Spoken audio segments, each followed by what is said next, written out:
নমস্কাৰ দৰ্শক ৰাইজ সকলোকে স্বাগতম জনাইছোঁ জ্ঞান বাৰ্তাৰ এটি নতুন খণ্ডলৈ। আজি মই আমাৰ অঞ্চলৰে এজন স্থানীয় আটাইতকৈ মৰমীয়াল শিক্ষকৰ লগত আপোনালোকক চিনাকি কৰি দিবলৈ আহিছোঁ, যিজন এতিয়া বৰ্তমান অৱসৰপ্ৰাপ্ত হ'ল।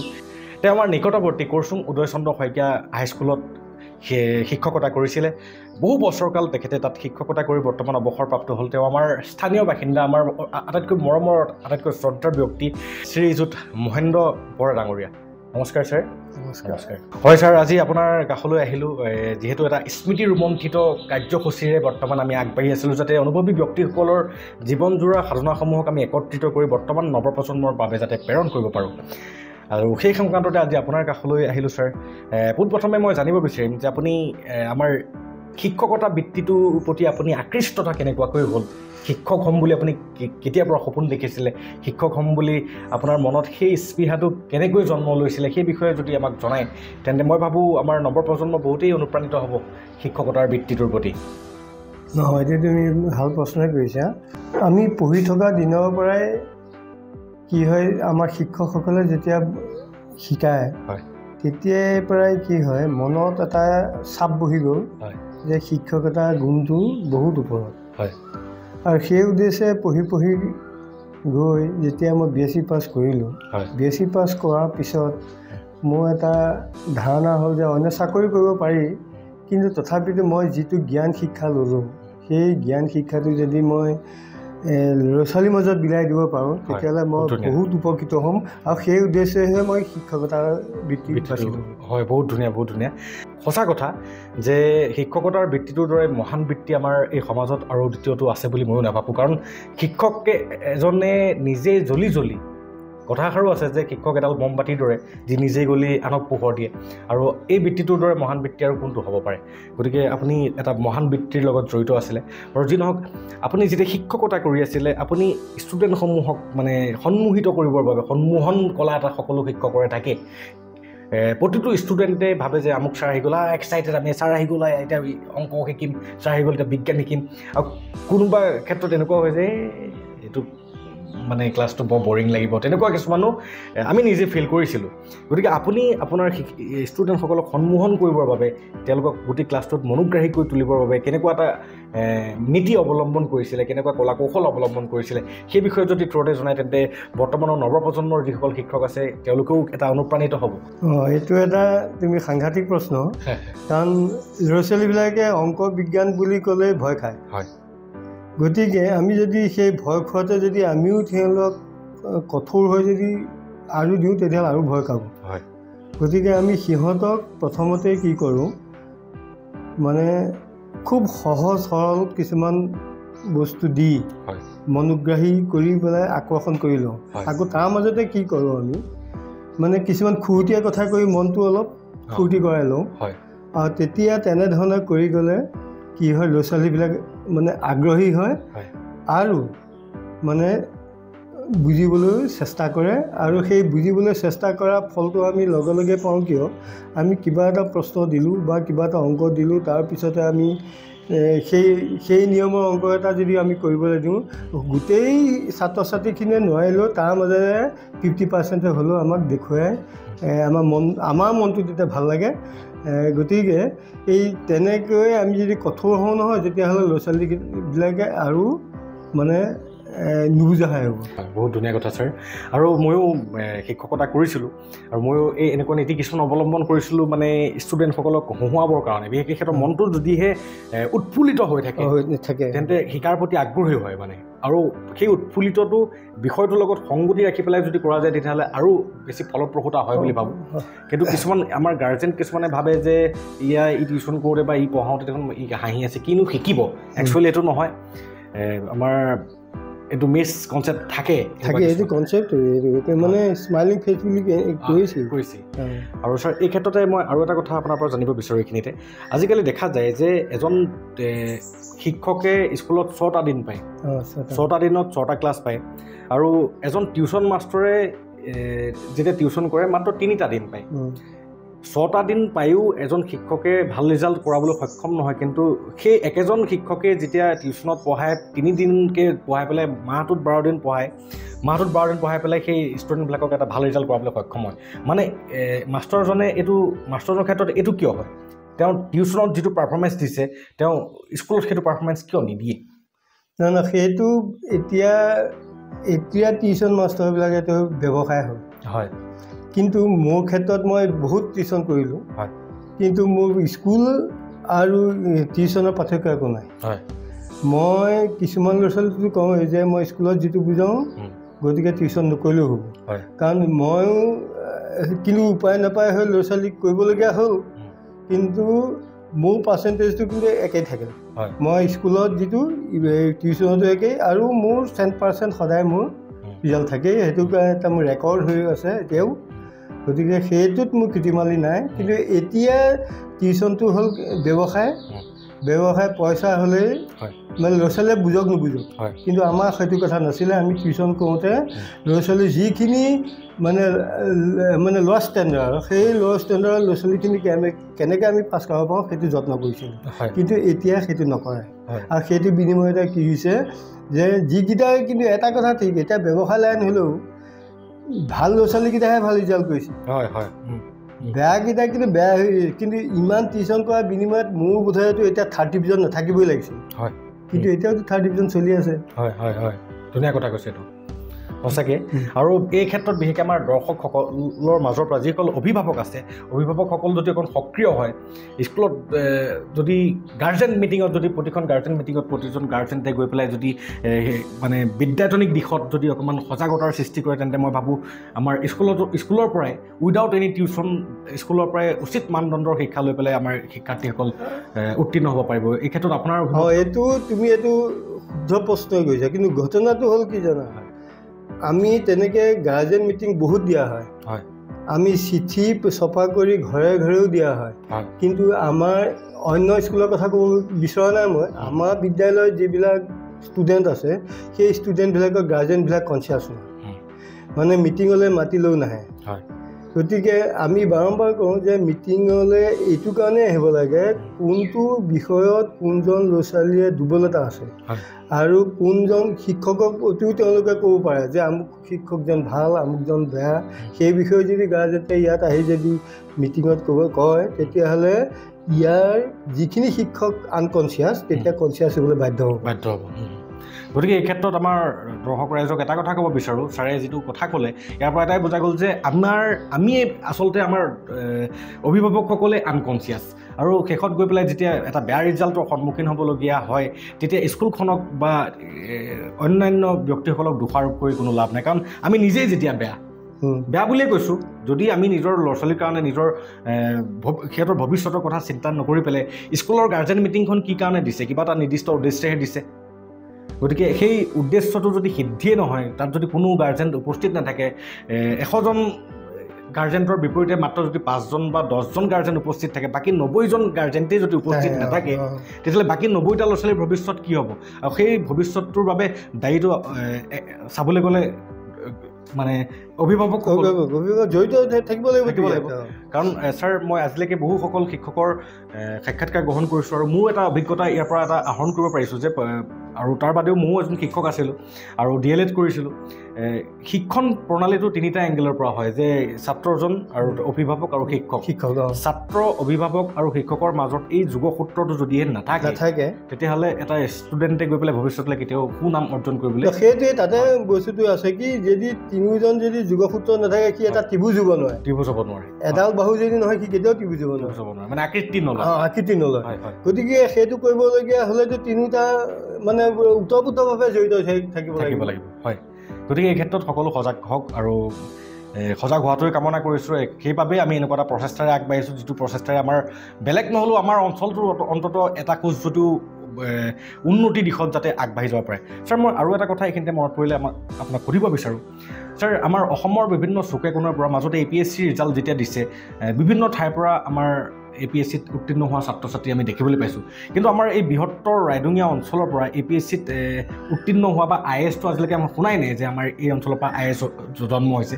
আমাৰ এই মাটিৰ গুণাগুণত কিবা মানে খুঁটি নাতি আছে নেকি, যে আমাৰ ইয়াৰ পৰা আজিলৈকে এজন IAS অফিচাৰ জন্ম হোৱা নাই, আমাৰ ইয়াৰ পৰা আজিলৈকে এজন APS অফিচাৰ জন্ম হোৱা নাই, বা আমাৰ ইয়াৰ পৰা বিশ্ব দৰবাৰত খ্যাতি অৰ্জন কৰিব পৰা বা ডিষ্ট্ৰিক্ট লেভেলত খ্যাতি অৰ্জন কৰিব পৰা বা আমাৰ ভাৰতৰ ৰাষ্ট্ৰীয় পৰ্যায়ত খ্যাতি অৰ্জন কৰিব পৰা ব্যক্তিৰ সংখ্যা যে একেই নাই, ইয়াত যে ব্যক্তি তেনেকুৱা ব্যক্তি যে জন্ম হোৱা নাই, তাৰ বাবে আপুনি কাক জগৰীয়া বুলি ভাবে? এইটো কাক জগৰীয়া মানে জন্ম দিওঁতেতো সকলো ভাল ল'ৰা ছোৱালীয়ে হওক বুলিয়ে মাকি বাপেকি দায়িত্ব হয়, কিন্তু কথা হ'ল কি এটা ষ্টেজলৈকে মাক বাপেকৰ তত্বাৱধানত সি চলি থকাৰ কাৰণে ৰিজাল্টটো ভাল হৈ গৈ আছিল হয়, কিন্তু এটা সময়ত এইটো আউট অফ কণ্ট্ৰল হৈ যায়, তাৰমানে এনভাইৰমেণ্টে যেতিয়া বেয়া হৈ যায় তেতিয়া গতিকে সি প্ৰদূষণ হৈ যায়। প্ৰদূষণ হোৱাৰ ফলত কি হয়, আমাৰ যিখিনি ভাল ল'ৰা ছোৱালীও সেই বস্তুটোৱে টানি লৈ যোৱাৰ ফলত কি হৈছে, আমাৰ ভাল ল'ৰা ছোৱালী ধ্বংস পথলৈ গুচি আহিছে। আৰু তাৰ মাজেদি যিকেইটা বাচি গৈছে সি হয়তো নেশ্যনেল লেভেলত যাবগৈ পৰা নাই, কিন্তু ইয়াত হ'লেও আমাৰ কিছু কিছু ভাল ফল দেখুৱাইছে। কিন্তু যদি সেইখিনিও যদি সেই গাৰ্জেনখিনি বা সেই আমাৰ ষ্টুডেণ্টখিনি যদি আৰু সক্ৰিয় হয় তেতিয়াহ'লে APSC UPSC চব মানে দিবলৈ সক্ষম হ'ব আৰু পাছ কৰিবলৈও সক্ষম হ'ব বুলি মোৰ এটা দৃঢ় বিশ্বাস হয়। বহুত ভাল লাগিলে ছাৰ কথাটোৰ পৰা, আৰু আমিও আশা কৰোঁ যে আমাৰ ৰাইডিঙীয়া অঞ্চলৰ পৰা, আমাৰ ৰাইডিঙীয়াৰ মাটিৰ পৰা জন্ম হোৱা মানুহ ভৱিষ্যতলৈ গৈ যাতে APSC বা UPSC বা তেনেকুৱা অন্যান্য যিবিলাক চিভিল ছাৰ্ভিচ আছে বা মানে খ্যাতি অৰ্জন কৰিবলৈ যাতে সক্ষম হয়। আৰু মই ছাৰ সেই সংক্ৰান্তত মোৰ এটা মনোভাৱ আহে যে আমাৰ শিক্ষা ব্যৱস্থাত কিবা তেনেকুৱা কিবা এটা দুৰ্বলতা আছে নেকি, বা আমাৰ শিক্ষকসকলে কিবা জ্ঞান বিতৰণৰ ক্ষেত্ৰত কিবা কৃপণালী কৰে নেকি? সেইটো ক্ষেত্ৰত অকণমান নুই কৰিব নোৱাৰি, কাৰণ ইণ্টাৰনেশ্যনেল লেভেললৈ যোৱা ষ্টুডেণ্টবিলাক কিমান ব্ৰেইনৰ এটা ডেভেলপ হোৱা হ'ব লাগিব হয়। গতিকে সেই ক্ষেত্ৰত কি হয়, আমাৰ যিহেতু আমি গাঁৱলীয়া পৰিৱেশৰ মাজেৰে যিখিনি ল'ৰা ছোৱালীয়ে অধ্যয়ন কৰে সেই টাউনীয়া পৰিৱেশটো আমাৰ গাঁৱলীয়া অঞ্চলত নাপায়, সেইটো এটা পাৰ্থক্যতা আছে। আৰু এইটো ঠিক অকল শিক্ষা পাঠটো লুটিয়ালেই যে শিক্ষা পাব সেইটো নহয়, সেইটো নহয়, মানে কথা বতৰাৰ দ্বাৰাও শিক্ষাৰ জ্ঞান বঢ়াব পাৰি। এইটো তাতে আমাৰ এটা কথাই আছে নহয় যে শিক্ষা আৰু জ্ঞান দুটা বস্তু। কিছুমানে শিক্ষা নাই কিন্তু জ্ঞান আছে, হয়নে নহয়? কিন্তু কিছুমানে জ্ঞান আছে শিক্ষা নাই, হয়নে? গতিকে দুটা বস্তু বেলেগ বেলেগ। গতিকে ইয়াত আমাৰ যিখিনি গাঁৱলীয়া লেভেলৰ ল'ৰা ছোৱালী সেইখিনি কি হয়, আমাৰ গাঁৱৰ লেভেলত থাকোঁতে এটা ষ্টেজত থাকে, আৰু যেতিয়া সি ওপৰলৈ গুচি যায়গৈ, বাহিৰলৈ গুচি যায়, সেই লেভেলটো অলপ বেলেগ হৈ যায়। গতিকে পৰিৱেশে অলপ সলনি কৰি দিয়ে। গতিকে মই ভাবোঁ যদি সেই পৰিৱেশৰ লগত খাপ খুৱাই যদি তেওঁ মানে নিজৰ জীৱনটো বৰ্তাই থাকিব পাৰে তেতিয়াহ'লে তেওঁ ভৱিষ্যতটো উজ্জ্বল হ'ব বুলি মই ভাবোঁ। হয় ছাৰ, ভাল লাগিলে। আৰু এই ক্ষেত্ৰত মানে আমি গাঁও অঞ্চলত আছোঁ, গতিকে গাঁও অঞ্চলত আছোঁ বুলি নিজকে আমি হীনমন্যতা বুলি ভাবিলে নহ'ব। নগৰ অঞ্চলতকৈও আচলতে চাবলৈ যদি যাওঁ আমি বিশ্বৰ বিভিন্ন ঠাইৰ পৰা যিবিলাক আজি বিশ্ব দৰবাৰত প্ৰসিদ্ধপ্ৰাপ্ত ব্যক্তি আছে, সেই প্ৰসিদ্ধপ্ৰাপ্ত ব্যক্তিসকলো বহুত দুখীয়া মানুহৰ ঘৰৰ পৰা বা গাঁৱলীয়া জেগাৰ পৰাই গৈ পেলাই নিজৰ নাম কমাবলৈ সক্ষম হৈছে। হয় বাৰু, ঠিক আছে ছাৰ, ভাল লাগিলে। মই এই কথাটোৰ পৰা বৰ্তমান নৱপ্ৰজন্মক এইটোহে জনাব বিচাৰিছোঁ যে নিজকে হীনমন্যতা বুলি যাতে নাভাবে, নিজকে যাতে দুৰ্বল বুলি নাভাবে। আৰু ছাৰ মই এইখিনিতে আৰু এটা কথা আপোনাৰ পৰা জানিব বিচাৰোঁ যে আপুনি শিক্ষকতা যেতিয়া কৰি আছিলে, শিক্ষকতা কৰি থাকোঁতে আপোনাৰ আটাইতকৈ ডাঙৰ সফলতাটো কি বুলি ভাবে, আৰু আপোনাৰ আটাইতকৈ ডাঙৰ ফেইলিয়ৰটো কি বুলি ভাবে? মই এই দুটা জানিব বিচাৰোঁ। সফলতাটো মানে মই শিক্ষকতা কৰাৰ পৰাই হয়, মই প্ৰথম অৱস্থাটো হৈছে অকণমান নতুন কথা ক'বলগীয়া হ'ল। মই নসত্ৰৰ এখন ভেঞ্চাৰ স্কুল আছিলে, তাত মই জইন কৰিছিলোঁ। জইন কৰাৰ পিছতে যেতিয়া ইয়াত পাই গ'লোঁ, ইয়ালৈ আহিলোঁ।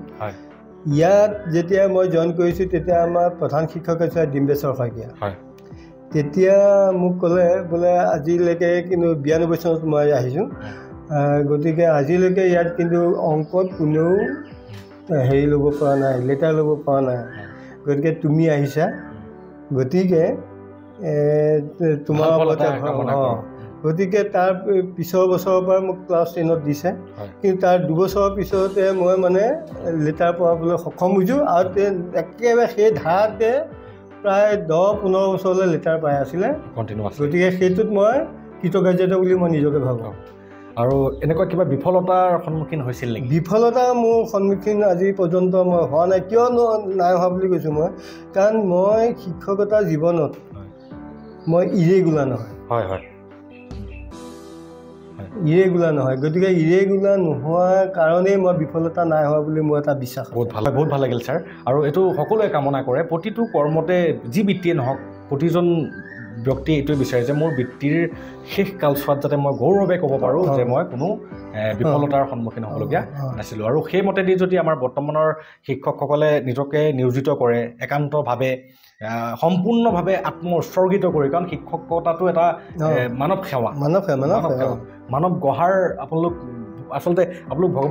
ভগৱান সদৃশ গুৰুক ভগৱানৰ লগতে তুলনা কৰা এনেই কোৱা নাই মানৱ সম্পদ বুলি হয় গতিকে আমাৰ শিক্ষকসকলে যদিহে নিজকে সম্পূৰ্ণভাৱে উৎসৰ্গিত কৰি পেলাই কোনো লোভ লালসা বা টিউশ্যনৰ প্ৰবৃত্তি এটা মনত পুহি নাৰাখি পেলাই যদি সম্পূৰ্ণৰূপে নিজকে উৎসৰ্গিত কৰি পেলাই শিক্ষাদান কৰে তেন্তে মই ভাবোঁ যে সেই মানে ক্লাছৰুমটোৰ পৰাই বহুত ভাল ৰিজাল্ট কৰা বা বহুতেই গুণী জ্ঞানী ব্যক্তি ওলাই যাব ভৱিষ্যতলৈ ছাৰ এইখিনিতে মই জানিব বিচাৰোঁ আপুনি শিক্ষকতা যেতিয়া কৰি আছিলে শিক্ষকতা কৰি থাকোঁতে কিছুমান বাধা বিঘিনিৰ সন্মুখীন হ'বলগীয়া হয় বহুত প্ৰতিটো ক্ষেত্ৰতে আচলতে প্ৰতিটো বৃত্তিতে যেতিয়া বৃত্তিটো কৰি থকা যায় সেই বৃত্তিটো কৰি থাকোঁতে কিছুমান প্ৰতিবন্ধকতা আহে আপুনি সেই তেনেকুৱা কি প্ৰতিবন্ধকতা পাইছিলে সেইটো মানে কথা হ'ল কি আমাক যেতিয়া বিশেষকৈ অংক মানুহবিলাক সঘনাই ট্ৰেইনিঙত লৈ গৈ থাকে হয় ট্ৰেইনিঙত এটা সন্মুখীন হৈছোঁ কি মানে যিবিলাক আৰবান এলেকা তাত যিবিলাক মেথমেটিক্স ইনষ্ট্ৰুমেণ্ট সেইবিলাক ফেচিলিটি আছে কিন্তু আমাৰ ৰুৰেলবিলাকত সেই ইনষ্ট্ৰুমেণ্টবিলাকৰ ফেচিলিটি নাই কিন্তু তাত ট্ৰেইনিঙত দিয়ে কিন্তু আমি তেতিয়াই কওঁ যে এইবিলাক বস্তুটো আমাৰ তাত নাই গতিকে আমি কেনেকৈ ব্যৱহাৰ কৰিম তেতিয়াই কয় যে এইটো প্ৰিন্সিপাল বা হাইস্কুল হেডমাষ্টাৰৰ লগত আলোচনা কৰি কিবা এটা খৰচ কৰি এইটো আপোনালোকে গোটাই ল'ব লাগিব গতিকে যেতিয়া সিহঁতি ব্যক্তিগত খণ্ডলৈ পঠাই দিয়া নিচিনা হ'ল গতিকে সেইটো আমি ইনষ্ট্ৰুমেণ্ট কিনি আমাৰ স্কুলবিলাকত সেইটো আমি প্ৰযোজ্য কৰিব নোৱাৰোঁ কিন্তু আৰবানবিলাকত পাৰে কি সেইটো পইচা পায় গতিকে সেইটোৱে আমি কিন্তু সন্মুখীন নোহোৱা নহয় আমি সন্মুখীন হৈছোঁ গতিকে আজিৰ ডেটত হয়তো তেনেকুৱা সমস্যাৰ সন্মুখীন হ'বলগীয়া নহয় নেকি আজিৰ ডেটত নহয় নেকি তেনেকুৱা আজিৰ ডেটতো কিছুত আছে তাৰমানে পইচাটো দিয়াত ঠিকেই দিয়ে যিটো ইনষ্ট্ৰুমেণ্ট কিনিবলৈ দিয়ে সেইটো হয়তো ইয়াত মুৰব্বীয়ে সেই সময়মতে যোগান নধৰাটো কোনো অসুবিধা হয় মানে যথোপযুক্ত সময়ত মানে যোগান নধৰে তাৰমানে পিছলৈ দিলেও সেই যিটো সময়ত লাগে সেই সময়ত মানে আহক বাৰিষা যি নহওক মই এই ক্ষেত্ৰতে বৰ্তমানৰ যিসকল আমাৰ মুৰব্বী হিচাপে আছে প্ৰতিখন স্কুলৰে মুৰব্বীসকলকো ক'ব বিচাৰোঁ এজন অভিজ্ঞ ব্যক্তি অভিজ্ঞ শিক্ষক তেখেত গোটেই জীৱন শিক্ষকতা কৰি পেলাই বৰ্তমান অৱসৰপ্ৰাপ্ত হৈছে আৰু তেখেতৰ অভিজ্ঞতাৰে কৈছে যে কিবা এটা ইনষ্ট্ৰুমেণ্ট যদি প্ৰয়োজন হয় সেই সময়তে যদি আমি যোগান নধৰে পিছত যোগান ধৰি কি লাভটো নহয় জানো সেইটোৱে তেনেকুৱা নিচিনা কথা গতিকে যথোপযুক্ত সময়ত যাতে যোগান ধৰিবলৈ চেষ্টা কৰক আৰু যোগান যদি ধৰে তেন্তে আপোনালোকৰ বিদ্যালয়ত পঢ়ি থকা ষ্টুডেণ্টসকলৰ ভৱিষ্যত উন্নত হ'ব আৰু মই চৰকাৰলৈকো এইটো আহ্বান জনাওঁ যে যদিহে কোনো ৰুৰেল এৰিয়াত থকা স্কুলসমূহত সেই তেনেকুৱা সা সুবিধা বৰ্তমান নোপোৱাকৈ আছে সেই সা সুবিধাসমূহ যাতে সোনকালে তাত দিয়ে কাৰণ এখন স্কুলত যিসকল ষ্টুডেণ্ট থাকে সেই ষ্টুডেণ্টসকলেই ভৱিষ্যতৰ নাগৰিক নহয় জানো ছাৰ নাগৰিক হয় ছাৰ আহি মই মোৰ মনৰ কথাটো আপোনাক সুধিবলৈ লৈছোঁ আপুনি গোটেই জীৱন শিক্ষকতাৰ বৃত্তিৰ লগত জড়িত হৈ গোটেই জীৱনৰ মানে আজিলৈকে যিমানখিনি গুণ জ্ঞান সঞ্চয় কৰিলে সেই সঞ্চিত গুণ জ্ঞানৰ পৰা আমাৰ বৰ্তমান সমাজখনলৈ এনেকুৱা এটা কি জ্ঞান বাৰ্তা দিব খুজিব যিটো জ্ঞান বাৰ্তা পালে আমি বৰ্তমানৰ প্ৰজন্ম বা ভৱিষ্যত প্ৰজন্মই যাতে জীৱন বাটত এখোজ আগুৱাই যাবলৈ সক্ষম হয় সেইটো মানে মোৰ মূল কথা হ'ল কি মই যিহেতু শিক্ষক হয় গতিকে উঠি অহা ছাত্ৰ ছাত্ৰীবিলাক যাতে বিপথে নগৈ হয় মনোযোগেৰে পঢ়া শুনা কৰি ভৱিষ্যত তেওঁলোকৰ উজ্জ্বল কামনাৰে আগবাঢ়ি গৈ আৰু আজিকালি বিপথে বহুত ছাত্ৰ ছাত্ৰী গৈছে গতিকে সেইটোত মানে আমাৰ সমাজখনো সচেতন হ'ব লাগিব সেই ল'ৰা ছোৱালী যদি কিবা কাৰণত বিপথে গৈছে তাক কেনেকৈ আমি সংশোধন কৰি আমাৰ পথলৈ লৈ আহিব পাৰোঁ সেইটো চিন্তা চৰ্চা কৰি আমাৰ সমাজসেৱকবিলাকেও তাক আগভাগ লৈ সেই ছাত্ৰ ছাত্ৰীসকলক আগবঢ়াই নিবলৈ অকণমান চেষ্টা কৰক তেতিয়া তেওঁলোকৰ নিশ্চয় উন্নতি হ'বই ধুনীয়া কথা ছাৰ আৰু এই ক্ষেত্ৰত অকল শিক্ষকসকল বা অভিভাৱকসকল নহয় গোটেই সমাজখন জড়িত থাকিব লাগিব আৰু এটা দেখা যায় যে আজিকালি আমাৰ সমাজৰ ব্যক্তিসকলৰ মানে কি হৈছে নাজানো, কোনোবা কাৰোবাৰ যদি কিবা এটা দুখ দেখে তেতিয়াহ'লে সেই দুখটো আঙুলিয়াই দিলে আকৌ সেই অভিভাৱক মানে জনে মানে পাগল কুকুৰক জোকাই লোৱা নিচিনা হয়। শুনাত বেয়া লাগিব পাৰে, কিন্তু কথাটো সত্য। গতিকে আচলতে সেই তেনেকুৱা প্ৰশ্ৰয় দি পেলাই আপুনি আপোনাৰ সন্তানটোৰ ভৱিষ্যত নিজেই ধ্বংস কৰি আছে চাবলৈ গ'লে। আপোনাৰ ল'ৰাটোক মই ক'ৰবাত আপোনাৰ ল'ৰাটোক আজি মই আমুকত দেখিছোঁ, এটা বেয়া জেগাত দেখিছোঁ, বেয়া সংগ কিছুমানৰ লগত দেখিছোঁ, গতিকে আপোনাক সকিয়নি এটা মই দিছোঁ, তাক ভাল কৰিব। মাক দেউতাকে ওলটাই ক'ব যে মোৰ ল'ৰাই তেনেকুৱা কৰিব নোৱাৰে, মোৰ ছোৱালীয়ে তেনেকুৱা কৰিব নোৱাৰে। আৰু সেই তেনেকুৱাকৈ কৈ আপুনি আপোনাৰ সন্তানৰ ভৱিষ্যতটো নিজেই ধ্বংস কৰি আছে ন। এদিন গৈ পেলাই এনেকুৱা এটা জঘন্য কাম কৰিব যিটো কাৰণে আপোনাৰ নাই নাক থাকিব, নাই সন্মান থাকিব। গতিকে এইটো বহুতেই এটা গুৰুত্বপূৰ্ণ পৰামৰ্শৰ ছাৰৰ পৰা পালোঁ অৱশেষত। মই জ্ঞান বাৰ্তা হৈ তোমাক মই এটা বহুত বহুত ধন্যবাদ দিছোঁ এইটো কাৰণে যে আমাৰ নিচিনা বহুত অৱসৰপ্ৰাপ্ত শিক্ষকেই বা অন্য কৰ্মচাৰীয়ে হওক, এটা স্মৃতি জীয়াই ৰাখিবলৈ তুমি ইমান আগ্ৰহেৰে যে আমাৰ ওচৰলৈ আহিলা। গতিকে তোমাৰ ভৱিষ্যত উজ্জ্বল কামনা কৰি আৰু তোমাৰ চেনেলটোৰ ভৱিষ্যত উজ্জ্বল কামনা কৰি মই মোৰ বক্তব্য সামৰিছোঁ। বহুত বহুত ধন্যবাদ ছাৰ। আৰু আপোনালোকৰ গোটেই জীৱনজোৰা জ্ঞান গৰিমাসমূহক সঞ্চয় কৰি এইকাৰণেই ৰাখিছোঁ যাতে আমাৰ ভৱিষ্যত প্ৰজন্মই সেইসমূহক আধাৰশিলা হিচাপে লৈ নিজৰ জীৱন বাটত যাতে আগুৱাই যাব পাৰে। হয় ছাৰ, বহুতেই ভাল লাগিল আপুনি আপোনাৰ বহুমূলীয়া সময়ৰ পৰা আমাৰ অনুষ্ঠানটোৰ প্ৰতি একাজলি সময় আপুনি আমাক অৰ্পণ কৰিলে, আৰু তাৰ বাবে মই পুনৰবাৰ আপোনাক ধন্যবাদ জনাইছোঁ। আৰু যিহেতু এটা সময়ৰ নিৰ্দিষ্ট সীমা থাকে, গতিকে আজিৰ বাবে দৰ্শক ৰাইজ আপোনাৰ খবৰ পৰা ছাৰ আপোনাৰ পৰা বিদায় লৈছোঁ। নমস্কাৰ ছাৰ। নমস্কাৰ।